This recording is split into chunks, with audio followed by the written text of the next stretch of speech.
All right, this is going to be pretty interesting. All right, so this is basically using the aggregate demand and aggregate supply curves to depict long-run growth and inflation. Okay, it's actually pretty interesting.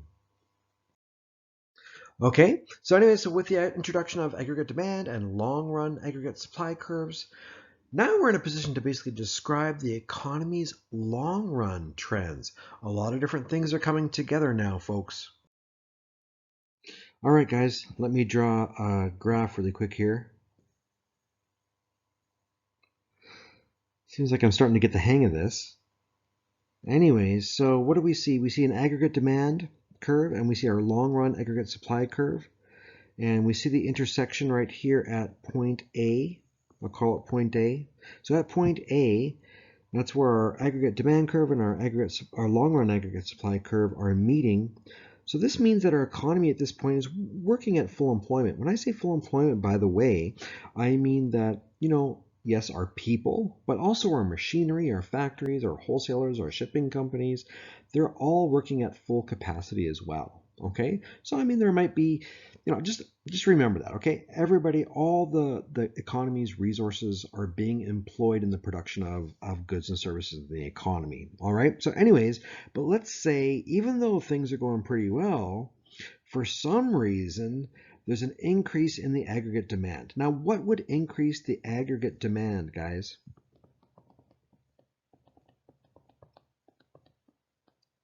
Lots of different things, right? Maybe it's a sales tax cut. Maybe it's a investment tax credit, government spending, Canadian currency went down, or maybe like our neighboring country, like United States, their economy is just ripping and roaring, so they have a lot more money to buy our products. Like there's a number of things. You just have to think about, when you're thinking about aggregate demand, you got to think about the components of real GDP. Anyway, so let's say the aggregate demand curve shifts to the right. In other words, we get more aggregate demand.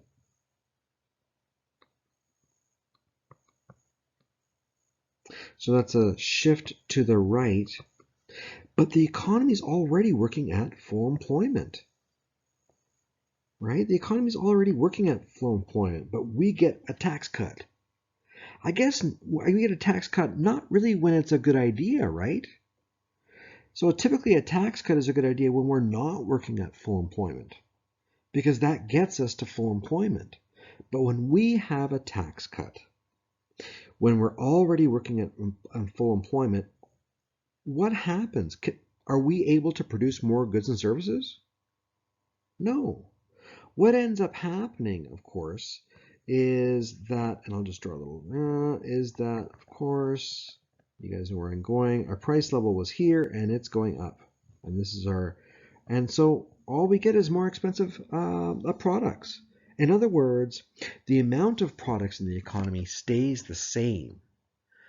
But because perhaps there's a tax decrease, people have more money to spend on the existing amount of products. And therefore, we start bidding up the prices of the products that are available. And what happens is inflation, right? Our price level goes up, right? So not really a good thing in that case, right? Right? As a consequence of this increase of aggregate demand, it's just a monetary change or a nominal change. There's no change in the quantity of output that is produced. Now let's talk about, well, what happens if there's a change in the amount of long-range aggregate supply. All right, draw a graph. All right, so here, what do we see? Well, initially we're in this point here at point A, right, which is pretty good, and we have such and such a price level, right, which is pretty good. But what makes a long-run aggregate supply curve? What makes that shift? What increases our potential to produce more goods and services, or at least goods and services at a higher value? It's those things that we learned in chapter 7. Capital, education, research and development, population, education, human capital, immigration, like all those kind of things, right? Population. Anyways, and the big one, of course, is technological advancement. That is the major one. So I'm just going to stick with that when I'm talking about this today, because this has really been the story of our history. 100 years ago, they were farming with plows with horses. And now, look at the huge combines and equipment that we can use. Google, like look at how Tesla produces their vehicles. Right? I mean, like we're just getting so much better. And now with AI in the future, right? So what's going on? Well, definitely we're seeing a shift, a major shift in the long run aggregate supply curve. In other words, basically we are getting better at producing goods and services. And that means what for the price level?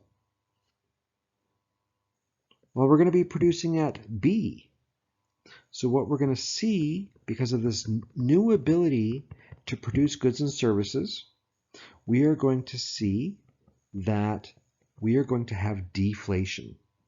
This is called secular deflation. Is this logical to you? The better we get at producing goods and services, the more efficient we are at that, that will actually bring down prices. Isn't that really interesting? Do we like deflation though?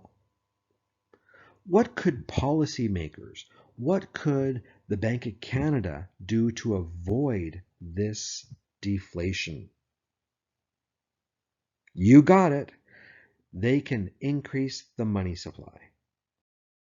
All right, guys, so what are we looking at right now? Basically what we're doing is we're combining the last two graphs onto one graph, okay? So what do we see? We see the long run aggregate supply curve, and it's moving right because of technological progress. This is a really good thing, right? But, if we're at point A here and we have a technological progress here, well, we would end up at point B. And so therefore we would experience deflation. And that's deflation based. That's also deflation of your salaries and your wages as well. The Bank of Canada does not want that, right? So what they need to do is they need to shift the aggregate demand curve out to the right. Okay, and they do that basically by printing money. So they want to be at point C. So they shift the aggregate demand curve to the right by printing money, and they get us to point C, right? So if we're at point A here and we move to point C, it's going to increase our real GDP, but it's also going to increase our price level, right? And that's a good thing, and that's great. Nothing wrong with that. The Bank of Canada is often criticized because they're always printing money.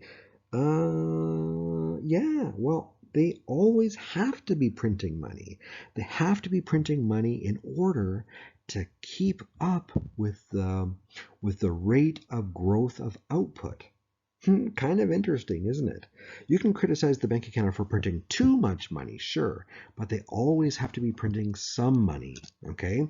And just when you think about it, the primary cause of real inflation here is simply growth in the quantity of money that is faster than the growth of output, right? And so anyway, hey, that's fine. So we've seen this throughout our history.